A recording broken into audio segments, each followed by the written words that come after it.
মৌমাছি বলতে সাধারণত আমরা ফুলে ফুলে ঘুরে মধু সংগ্রহ করা ছোট ডোরাকাটা একটি প্রাণীকেই বুঝি। কিন্তু প্রকৃতির বিস্ময়কর জগতে এমন কিছু মৌমাছি আছে যারা এই পরিচিত ধারণাকে পুরোপুরি বদলে দেয়। এরা ফুলের মধু নয়, বরং পচা মাংসের গন্ধে আকৃষ্ট হয় এবং সেখান থেকেই খাদ্য সংগ্রহ করে।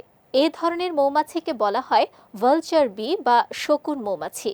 মধ্য ও দক্ষিণ আমেরিকার বিভিন্ন অঞ্চলে, বিশেষ করে কোস্টারিকায় ট্রিগোনা গণের কিছু প্রজাতির মধ্যে এদের দেখা যায়। এই গণে প্রায় ৩২টি প্রজাতি থাকলেও মাত্র কয়েকটি প্রজাতি ফুলের পরিবর্তে মৃত প্রাণীর দেহ থেকে খাদ্য সংগ্রহ করে বেঁচে থাকে। শকুন মৌমাছিরা ফুলের উপর নির্ভরশীল নয়, তবে কিছু উদ্ভিদের কাণ্ড থেকে নিঃসৃত মিষ্টি রসও তারা গ্রহণ করে।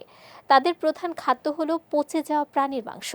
শক্তিশালী ঘ্রাণ শক্তির কারণে তারা অনেক দূর থেকেই মৃত প্রাণীর গন্ধ শনাক্ত করতে পারে এবং সেখানে পৌঁছে খাদ্য সংগ্রহ করে। এই পচা মাংস খাওয়া স্বাভাবিকভাবে বিপজ্জনক হলেও শকুন মৌমাছির শরীরে বিশেষ ধরনের অণুজীব থাকে যা তাদের এই খাদ্য হজমে সাহায্য করে। ২০২১ সালের এক গবেষণায় দেখা যায় তাদের অন্ত্রে অ্যাসিড সহনশীল ব্যাকটেরিয়া রয়েছে যা ক্ষতিকর জীবাণুর বিরুদ্ধে সুরক্ষা দেয়। একই ধরনের অণুজীব শকুন ও হায়নার মতো মৃতদেহভোজী প্রাণীতেও পাওয়া যায়। এদের শারীরিক গঠনও সাধারণ মৌমাছির চেয়ে আলাদা। শক্ত ও ধারালো চোয়ালের সাহায্যে তারা সহজেই মাংস কেটে ছোট টুকরো করতে পারে। পরে সেই মাংস সংগ্রহ করে চাকের বিশেষ কুঠুরিতে জমা রাখে এবং লার্ভাদের খাদ্য হিসেবে দেয়, কারণ দ্রুত বৃদ্ধির জন্য তাদের প্রচুর প্রোটিনের প্রয়োজন হয়।